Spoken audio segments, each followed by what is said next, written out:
with Meri's catfish. I mean, this whole situation to me just exposed Robyn as being the one.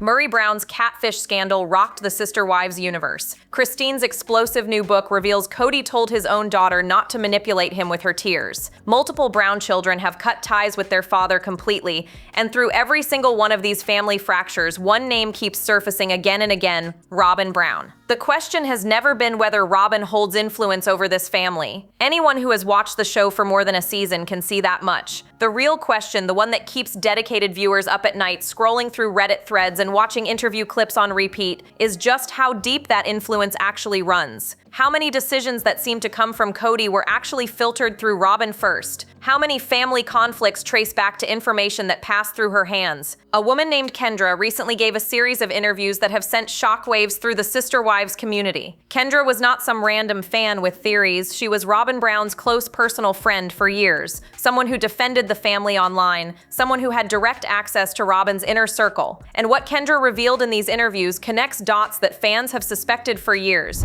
She's definitely not a fan favorite. She's definitely one people would be like, you're out of your freaking mind for defending this person. She's a horrible person. What's wrong with you?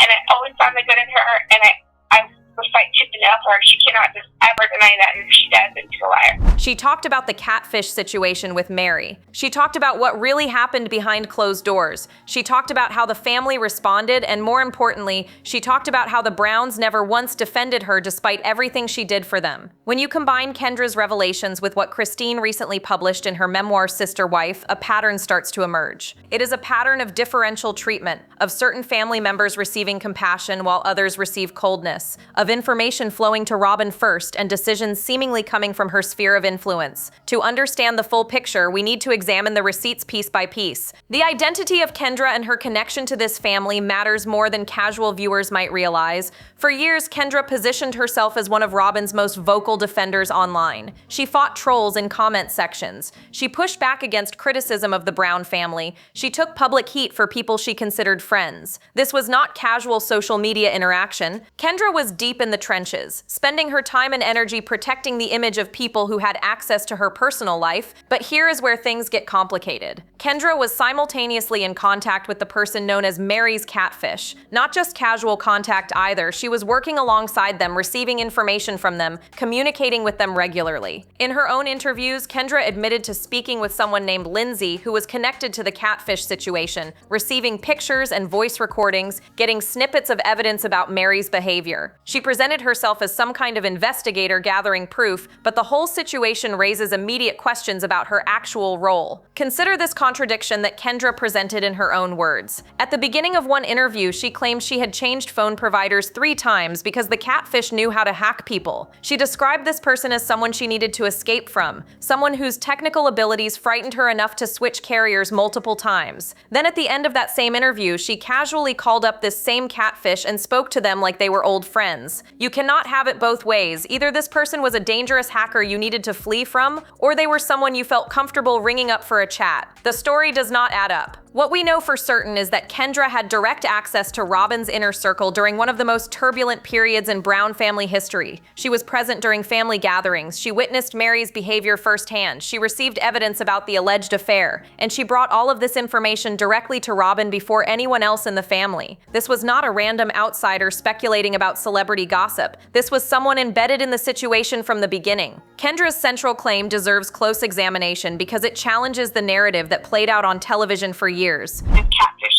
storyline to get rid of Meri, so that Robyn could have Kody all to herself. And then it was Lindsay and I were working together to get rid of Meri, or whatever. I don't know.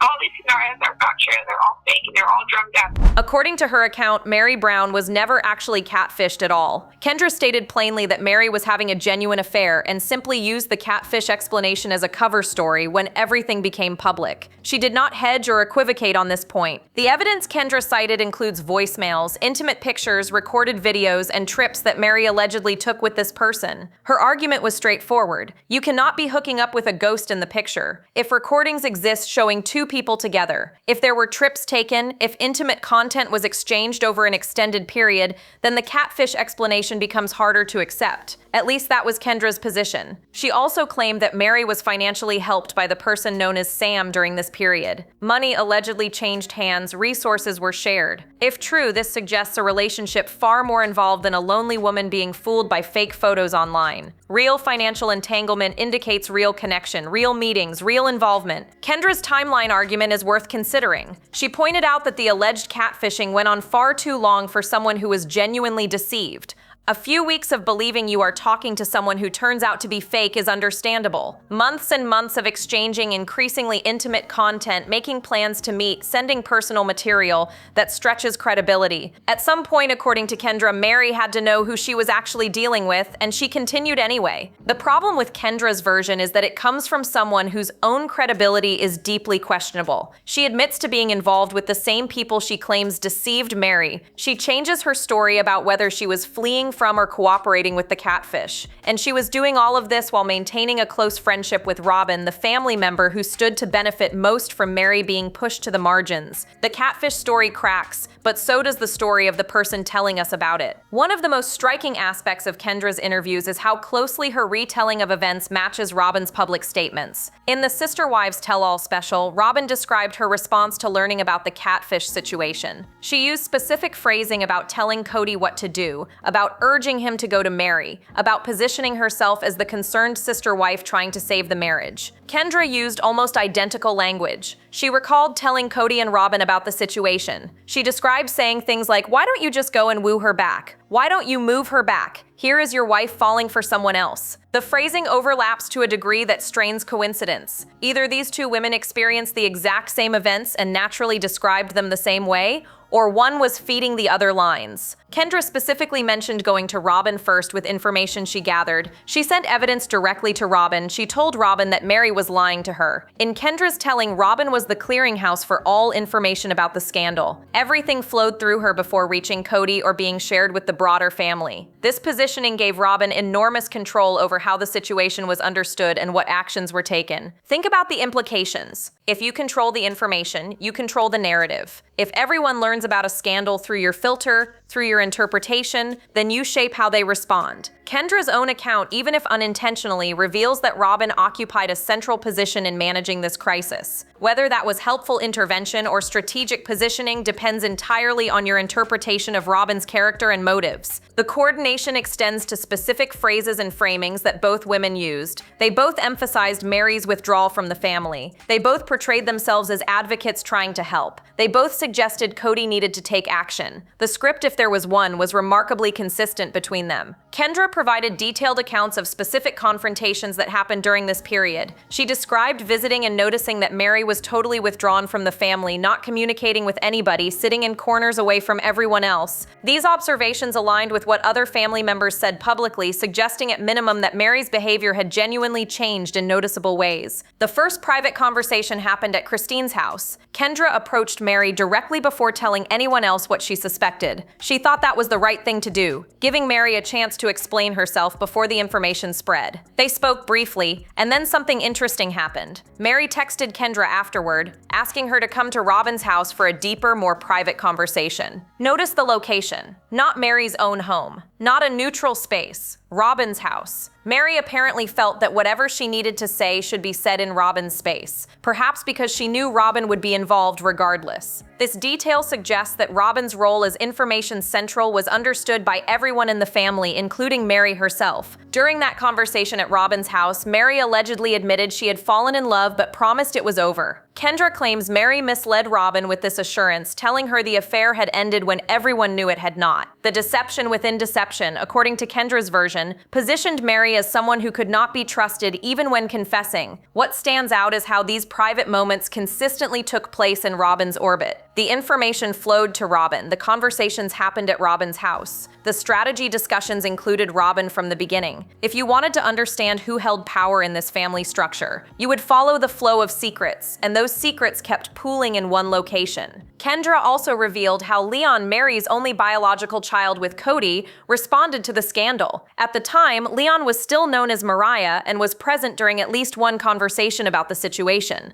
According to Kendra, Leon was pissed. Not just disappointed or confused, but genuinely angry. Leon reportedly called the whole thing disgusting and embarrassing and disturbing. This tracks with what viewers saw on Sister Wives during the aftermath. Leon's relationship with Meri became strained for years. The public estrangement between mother and child played out across multiple seasons, with Leon expressing frustration and Meri struggling to repair the bond. What Kendra adds is that this reaction was immediate and intense, not something that developed over time, but a visceral response to learning what had happened. Interestingly, Kendra claims she actually encouraged Meri to leave Kody entirely. She says she told Meri directly that nothing was going to change at home, that she should go find herself and her happiness. If true, this advice was the opposite of what you might expect from Robyn's close friend. Either Kendra genuinely wanted what was best for Meri, or the encouragement to leave was strategic in ways that benefited Robyn's position. The family's collective response to Meri, as Kendra described it, was to frame her as mentally ill and in pain. This characterization accomplished something subtle but important. It positioned Meri as someone to be pitied rather than held accountable, someone whose actions stemmed from illness rather than choice. But it also positioned her as someone not fully in control of her own mind, someone whose judgment could not be trusted, someone who needed others to make decisions for her. This framing turned Meri into the problem rather than examining what in the marriage had driven her to seek connection elsewhere. It shifted focus away from Kody's treatment of his first wife, away from the family dynamics that left Meri isolated, away from any collective responsibility. The mentally ill narrative, whether accurate or not, served specific purposes in how the family processed this crisis. The most damning moment in Kendra's interviews came when she was asked directly about accusations that she and Robyn had created the catfish storyline together to push Meri out of the family. Articles had been written making exactly this claim. Online communities had developed detailed theories about coordination between Robyn, Kendra, and the catfish. Kendra was given a chance to address these accusations directly. Her denial was especially defensive. She called the scenarios fake and drummed up she insisted none of it was true, but then she made an admission that undercut her own defense. She acknowledged that at no time did any of the Browns step forward and say, "No way, that is not true." When the accusations flew, when Kendra was being dragged publicly, when articles claimed she conspired with Robyn to destroy Meri, the family said nothing. They never defended the truth publicly ever. Think about what that silence means. If the accusations were completely false, if Kendra was being wrongly smeared, the Browns could have easily issued a statement. Robyn could have posted something. Kody could have addressed it in an interview. Any of them could have said publicly that Kendra had nothing to do with creating the catfish situation. They did not. Their silence in the face of these specific accusations speaks volumes. Kendra's voice carried frustration when discussing this point. She had spent years fighting for this family online, taking abuse from trolls, defending people she considered friends. And when the tables turned, when she needed someone to speak up for her, nobody did. The Browns let her twist in the wind. They let the accusations stand unanswered. They protected themselves while Kendra absorbed the damage. The one-sided nature of this loyalty becomes even clearer when you examine the full scope of what Kendra claims to have done for the family. She fought online battles constantly. She endured public scrutiny that came from her association with the Browns.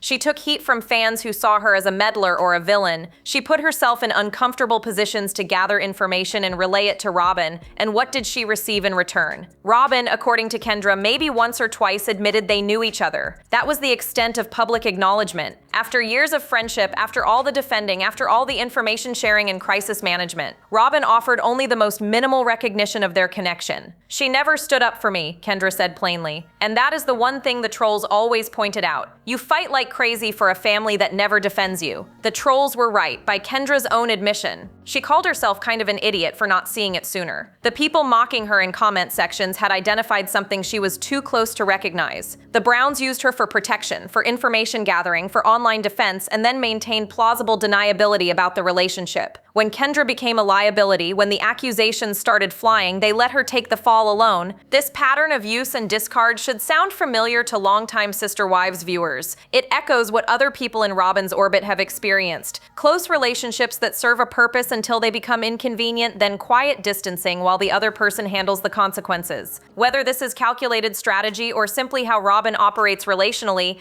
the outcome is the same. People who get close end up feeling betrayed. Robyn gets compliance, while others get coldness. This observation, which Christine made in various ways throughout her book, connects to a broader pattern in how Kody relates to his family members. And Christine's memoir, Sister Wife, provides fresh evidence of exactly how that differential treatment plays out. The engagement party for Gwendolyn and her partner Ben should have been a purely celebratory occasion. Instead, Christine reveals it became another example of Kody's conditional participation in his children's lives. When Gwendolyn told her father about the engagement, Kody's initial response was that he was not going to attend his own daughter's engagement party, and he planned to skip it. Gwendolyn started to cry. What daughter would not? She said something along the lines of, "But you are my dad." A reasonable emotional response to learning your father might miss one of the biggest moments of your life. And Kody's reply, according to Christine, was, "Do not try to manipulate me with your tears." Let that sink in. A daughter expressing genuine hurt over her father's absence was framed as manipulation. Tears were not evidence of pain, but tools of control in Kody's interpretation. This response reveals how Kody processes emotion from certain family members. When they express hurt, he sees strategy. When they cry, he sees attempted use. Kody did eventually agree to attend, though the producers had to get involved because his presence meant the event would need to be filmed. Christine did not want cameras there. She wanted her daughter to have a private celebration, but the show's requirements and Kody's last-minute decision forced the situation. Gwendolyn agreed to filming, and the party proceeded. What happened at the party itself makes Christine's fury entirely understandable. As Kody left the engagement celebration, he turned to Ben, Gwendolyn's partner, and offered what should have been a warm farewell. "Welcome to the family," he said, but then he added a warning. "You have got to watch out for this one," meaning Gwendolyn. "She is beautiful, but you have to watch out for her." Not congratulations, not "I think you are wonderful together," not "I love you," just a warning to his daughter's partner about his daughter at her engagement party. Christine wrote that she stayed up late deciding whether to even include this story in her book. She ultimately decided the truth needed to be told, but you can feel her wrestling with the weight of it. The threads running through Kendra's revelations and Christine's book weave together into a disturbing mix of how the Brown family actually functions. Kody dismisses certain children's tears as manipulation while responding completely differently to Robyn. Information flows to Robyn first, and decisions seem to emerge from her sphere. People who serve purposes are used and then distanced from when convenient. Consider the emotional labor Christine describes managing at the engagement party. Mykelti tried to ease the tension, joking and introducing people, working to make the awkward situation bearable. Christine put her head against David's shoulder for comfort. Everyone tiptoed around Kody's presence because his attendance was uncertain until the last moment, and his mood was unpredictable. A celebration became a minefield. Then contrast this with how Robyn's needs are handled in the family. When Robyn cries, action follows. When Robyn expresses concern, Kody listens. When Robyn wants something, the family restructures to accommodate. This is not speculation, but observation based on years of televised interaction. The differential treatment is visible to anyone paying attention. Multiple Brown children are now estranged from Kody. Gwendolyn clearly has a complicated relationship with her father. Garrison, before his tragic passing, was distant from Kody. Gabriel has spoken about feeling abandoned. The pattern repeats across Christine's children and extends to Janelle's kids as well. Meanwhile, Robyn's children remain close to Kody. They see him daily. They have his attention and his presence. The kids are not just traumatized by divorce, as Christine acknowledged in her book. They are traumatized by differential treatment, by watching their father show up fully for some siblings while barely participating in their own lives. They are traumatized by being told their tears are manipulation while other family members receive comfort. They are traumatized by warnings issued about them to their partners at their own celebrations. Kendra has largely disappeared from public view since giving these interviews. Her social media presence, once active with Brown family defense, has gone quiet. She no longer appears in comment sections fighting trolls. The woman who spent years embedded in this family's orbit has seemingly vanished from it. Where is Kendra now? The question nags at viewers who followed her interviews closely. She did not just disappear into thin air, as one commentator noted. Someone with that level of involvement, with that much inside knowledge, with those connections, does not simply walk away and become invisible. Either she is genuinely done with the situation, or she is operating differently now. Some fans speculate she continues working behind the scenes, perhaps under different names or through different accounts. The same skills that made her an effective online defender, the same access that let her gather information during the catfish scandal, could easily be redirected. Whether this speculation has merit or not, the fact that it seems plausible says something about how Kendra presented herself and the questions her interviews left unanswered. The larger question remains hanging over all of this. What did Robyn actually know, and when did she know it? Kendra's interviews opened doors that have not been closed. She revealed that information flowed to Robyn first. She showed that Robyn occupied a central position in managing the catfish crisis. She demonstrated that people in Robyn's circle were expected to defend without receiving defense in return. But she did not or could not answer whether Robyn orchestrated any of this deliberately. The family continues fracturing along the same fault lines that Kendra's interviews illuminated. Meri eventually left the family entirely after Kody told her their marriage was over. Christine left and found happiness with David. Janelle's relationship with Kody deteriorated beyond repair. Only Robyn remains. The legal wife, the daily presence, the one whose children still call him dad in meaningful ways. This story is not finished. The pattern Kendra exposed of information control and selective loyalty and differential treatment continues playing out in new ways with each passing season. Christine's book adds fresh details to a picture that has been developing for years. And somewhere out there, Kendra knows things she has not yet revealed, assuming she ever chooses to speak again. What we are left with is not a neat conclusion, but an ongoing investigation. The evidence points in certain directions, the receipts exist, but the full truth about who controlled what and when remains just out of reach, visible in outline but blurry in detail. The wives who left seem happier, the children who distanced themselves seem healthier, and the one who remains at the center continues holding position while everything else falls apart around her. Whether that makes Robyn a survivor or an architect depends on evidence we may never fully access. But the questions raised by Kendra's interviews and Christine's book are not going away, and neither is the scrutiny of a fan base that has been watching this family for over a decade and knows that something has never quite added up.